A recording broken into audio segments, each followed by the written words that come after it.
Well, not just Bach, and we've also included the suite of dance movements that Schoenberg wrote for piano in 1924, so it's about suites or partitas in general, I guess, rather than Bach's in particular. You know, Glenn, there's a comment in your program notes for the Bach Partita album, and I'm curious about it. You said that you wouldn't hesitate to contradict the performance practice pertaining to any movement within these partitas to gain an interpretive end. Yeah, that's true. Well, of course, I think we've pretty well established that the attitude is one with which you're generally identified, Glenn, but I couldn't help wondering whether, in this case, you weren't perhaps carrying things just a bit far, because after all, Bach's partitas are simply collections of dance movements, surely. I should think, then, that you're dealing with an allemande or courante or minuet or whatever it happens to be, that one would feel duty-bound to observe at least the basic requirements of the balletic motions that inspire those pieces, surely. Yeah, well, Ken, I think that first of all, one would be inclined to observe certain of those rhythmic inhibitions, if only because the names attached to the various movements aren't altogether incidental. I mean, a minuet in Schoenberg is going to have at least a vague general identification with a minuet by Bach or by a pre-Bach composer. Yes, exactly. But the suite as such, after all, historically is a prelude to the sonata. That's an old hat point, and I don't want to exaggerate it because, you know, there are probably more differences than there are similarities. But both the suite and the sonata do have in common one feature, I think, which cannot be overestimated. They're both essentially props for the composer, I think. What do you mean, props? Well, I mean that to a very considerable extent, everything rhythmic, everything motoric that happens in the dance suite, like everything formal, everything superficially logical that happens in the sonata, is a cover-up, at most an aid to the exploration of another dimension, you know? Specifically? Specifically the harmonic dimension.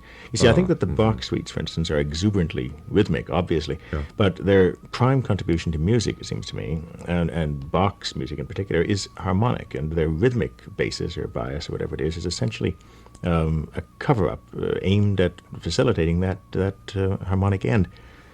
Well, couldn't you just as easily say that their prime contribution is rhythmic and that the harmonic invention is its foil, Glenn? I mean, couldn't you use precisely that argument in reverse, after all? No, I don't think so, because Bach's world was expanding harmonically, not rhythmically. I think that's the point. The new music, which was to succeed his, and of which his is admittedly not a part, at least not a part in spirit, was much more rigidly motoric, you know, much less flexible rhythmically than Bach's music ever was.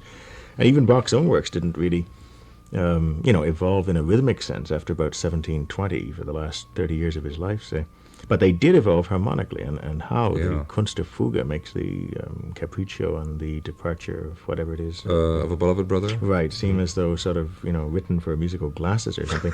And the whole emphasis of the post-Bach world was harmonic and melodic, not rhythmic, essentially. So as far as I'm concerned, in these pieces like the first partita, you have to be concerned about the harmonic enterprise primarily and let the rhythmic chips fall where they may. I must admit that if I sit back and close my eyes and forget my particular prejudice that an allemande is supposed to be slower half than a courante or whatever, that's really very beautiful. Thank you, sir. But you know, Glenn, I was thinking back to a time, I guess it was about a year ago, when I ran into you in the cafeteria here at the CBC and mentioned that my wife and I had been to the ballet the night before. And you looked, if I may say so, sir, just a bit less than genuinely enthusiastic. Really? Yes, well, you were routinely courteous, of course, Glenn, as you always are. But I mean, I think I said something about Swan Lake, and you said, "Oh, yes, I've always been fond of Prokofiev." But I got the distinct impression that what you didn't very much like was ballet. Am I right? Oh, Ken, I guess you are, but it's not a prejudice that I'm, particularly proud of or anything. It's a blind spot, I suppose, and one isn't supposed to admit to blind spots of that magnitude in this age of Catholic taste, I know, but there it is. What can I say? Well, Glenn, as you know, I don't share that particular blind spot, and I do very much enjoy a night at the ballet every now and then. And as a matter of fact, during our recent trip to the UK, I took the opportunity to visit the old Chelmsford Hall in London, where, yes, many celebrated ballet stars and choreographers have worked, of course. And I struck up a conversation with a gentleman who has seen them come and go for many years. Come right in, gentlemen. Thank you. This here is the ballroom, right here. Yes, sir. Yes. This is the ballroom where the ballet people work out. There's the bar there, that long brass thing. Can't serve you any drinks, though. I mean, it's not that kind of bar, is it now, isn't it? No. Now, I don't know what you want to see it for. I mean, it's just a big room with this bar. Yes, and, I think it's kind of big, dusty, dirty place, actually. Of course, your ballet mains, they spend a lot of time here working out at the bar, going up and down and whatnot. And but they're a funny, queer lot, they are. Oh, and, really? You never know what they're going to do. Take that bloke Diaghilev, what used to be here. He was an odd one, he was. Even for a foreigner. He was Russian, you know. Oh, yes, of course. He wore a fur coat in August and lit his cigar with pound notes. Cool. He'd come into rehearsal. That's where all those ballet dancers wear the ice hockey socks instead of those frou-frous, the fluffy little things, you know, that you see on the open stage. And Diaghilev had come in here wearing his silk hat and silver cane and raised hair when some little girl got out of step. Never could understand how they even got in step, and I've tried. I have. I'm sure you wouldn't. And not even Diaghilev could do it. He couldn't hoof it any better than me. Of course, he never did give himself half a chance with all those clothes he wore. Well, hardly. Never could see the stock others saw in him. He was a messy bloke, too, he was. What do you mean? Ashes everywhere, chain smoking those cigars, and blew off the ashes from the corner of his mouth. Well, really, We had one of those biography chaps up here asking me about him one time, and he set great store on what I said about those ashes. Oh? He even scooped up a pile of them that I'd never felt right about throwing out after he passed away, you know. Terrible sad that was. And there was that Pavlov lady. She were a pip, she were. Come in late and leave early every time. Bang in and bang out before the blinds stopped rattling. She were a foreigner, too. Yes, although she had very small hands. Oh. I'll give her that. And they used to have these great arguments in this hall. Oh, the din of it, when I think. After they'd been fighting for about half an hour, then they'd all cry and all make up and give me a fine tip when they went out. A tip, they called it a pourboire. That's in the Russian. And they'd come back and they'd start in all again with their anthrachats and their piquets and their jumping and leaping about to Debussy and Satie and all those other Russians. And they never even came to hear, which was the surprise of it. You'd think they would have appreciated something like that. And the rehearsals that they had were always very, very much trouble for me, and everybody got very excited, but everybody agreed that they'd all get it right on the night. Yes, indubitably. Thank you. Well, Ken, I certainly think that you turned up one of the great theatrical characters there. Oh, yes, indeed.